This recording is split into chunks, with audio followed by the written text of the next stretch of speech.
Shalom dan selamat pagi. Bertemu kita lagi dalam sentapan firman Tuhan hari ini 17 Jun bersamaan dengan hari Kamis. Bacaan dan renungan hari ini diambil dari Injil Matius bab 6 ayat 7 hingga 15. Mari kita bersama mendengarkan.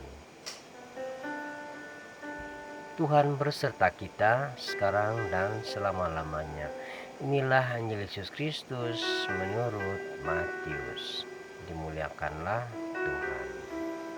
Dalam khotbah di bukit, Yesus berkata, "Lagi pula dalam doamu itu janganlah kamu bertele-tele seperti kebiasaan orang yang tidak mengenal Allah. Mereka menyangka bahwa karena banyaknya kata-kata doanya akan dikabulkan. Jadi janganlah kamu seperti mereka, karena Bapamu mengetahui apa yang kamu perlukan sebelum kamu minta kepadanya. Karena itu, berdoalah demikian. Bapa kami yang di surga, dikuduskanlah namamu. Datanglah kerajaanmu, jadilah kehendakmu di bumi seperti di surga. Berikanlah kami pada hari ini makanan kami yang secukupnya, dan ampunilah kami akan kesalahan kami, seperti kami juga mengampuni orang yang bersalah kepada kami. Dan janganlah membawa kami ke dalam pencobaan, tetapi lepaskanlah kami daripada yang jahat. Karena Engkaulah yang mempunyai kerajaan dan kuasa dan kemuliaan sampai selama-lamanya. Amin. Karena jika kamu mengampuni kesalahan orang, Bapamu yang di surga akan mengampuni kamu juga. Tetapi jika kamu tidak mengampuni orang, Bapamu juga tidak akan mengampuni kesalahanmu." Demikianlah Injil Tuhan. Terpujilah Kristus.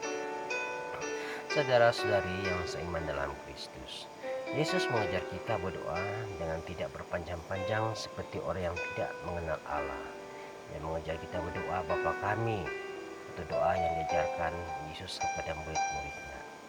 Mulai dengan pujian kepada Allah, baru kemudian memohon kepadanya hal-hal yang kita perlukan dalam hidup ini. Makanan, pengampunan, dan pembebasan dari yang jahat. Kita semua adalah putra-putri sebapa. Kita semua saudara. Maka dengan hati tulus, kita harus saling mengampuni. Tanpa pengampunan, doa kita tidak akan sampai kepada Allah. Saudara-saudari, Santo Paulus mengingatkan kita agar berhati-hati menerima ajaran baru. Ajaran yang hanya kulit luarnya nampak baik dan indah, belum tentu isinya baik dan berkenan kepada Allah. Paulus tidak ingin kita jatuh ke dalam ajaran sesat. Karena itu, dia menasihati kita agar waspada dan berhati-hati menerima ajaran baru dari orang lain. Ia sendiri mengejar tanpa meminta belas jasa. Tetapi umat Korintus cepat beralih ke ajaran lain, padahal ia merasul semata-mata untuk Tuhan dan pewartaan Injil saja. Ia berkata, ia cemburu dengan cemburu ilahi. Ia ingin umat segera kembali ke ajaran yang benar.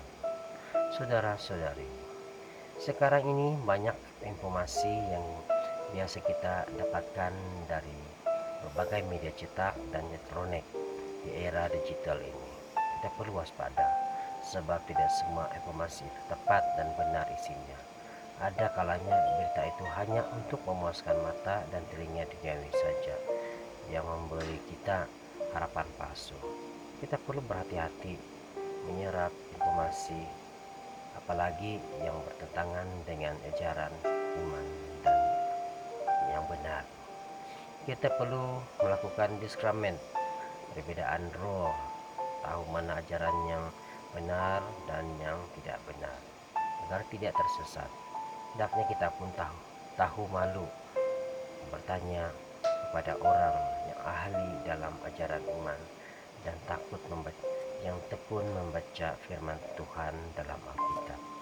Selanjutnya, kita menjadi pelaku penyebar informasi dan ajaran yang baik dan benar di era new media ini kepada saudara-saudara kita yang lain.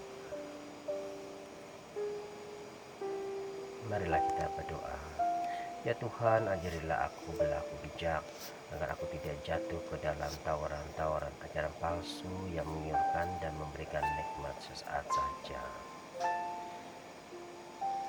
Amin. Tuhan memberkati.